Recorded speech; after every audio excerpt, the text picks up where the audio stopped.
आप टोटल देखें तो आई थिंक जो जेएलआर का एबिट मार्जिन है वो 1% पे है, जो आई थिंक अगर आप कंपैरिजन करें तो थोड़ा बेहतर है उम्मीद के हिसाब से। Loss is also narrowed down to 173 million pounds.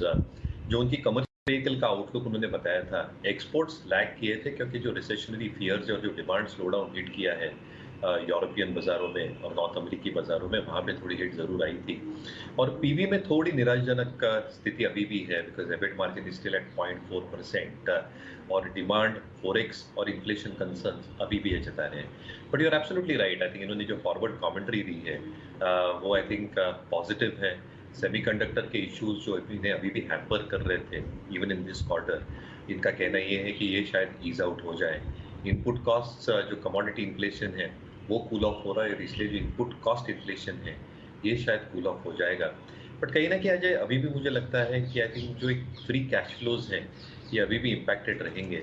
हाँ, उन्होंने कहा है कि उनके जो 3 टॉप सेलिंग मॉडल्स हैं उनकी जो ऑर्डर बुक है वो बहुत बेहतरीन है this point of time. But you never really know how वो the next 6 months pan out. जो चाइना में चल रहा है उनका एक बहुत बड़ा मार्केट जेएलआर को लेके, European market itself and North American markets as well.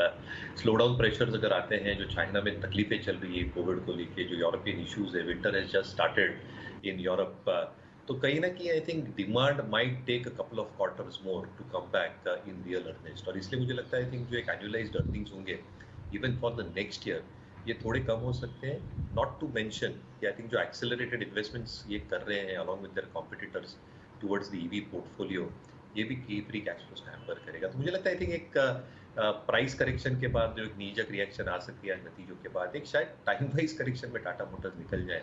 Auto basket में मुझे लगता है आई थिंक एमएनएम जो डोमेस्टिक ओरिएंटेड स्टॉक्स हैं ये बेहतर प्रदर्शन दिखा सकते हैं। जिस तरह का अनुमान था कमज़ोर, उससे भी नंबर्स आते हुए दिखे। हालांकि मैनेजमेंट की माने तो डिमांड को लेकर स्ट्रेंथ की उम्मीद वो बता रहे हैं। हालांकि की मॉनिटरेबल ज़रूर रहेंगे क्योंकि ग्लोबल अनसर्टेनिटीज साथ ही चिप शॉर्टेज को लेकर दिक्कतें कम होने की बात भी उन्होंने कही है। लेकिन नतीजों के बाद ब्रोकरेज डाउनग्रेड आना शुरू हो चुके हैं टाटा मोटर्स में। टाटा मोटर्स और उसके अलावा जो भी ब्रोकरेजेस हैं, आइए वमाक्षी से समझते हैं। वमाक्षी, बताएं ब्रोकरेज रिपोर्ट्स कौन से हैं?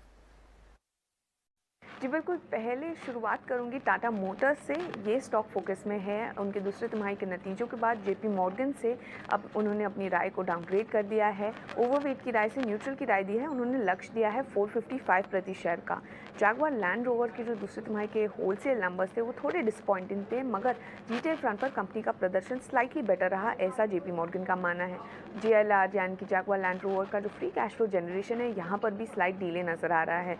और ओवरऑल देखें तो उन्होंने उनके दूसरे तिमाही के नतीजों के बाद 23 और 25 के लिए जो कंसोलिडेटेड ईपीएस है उसके अनुमान को करीब 12 से 25% तक घटाया है।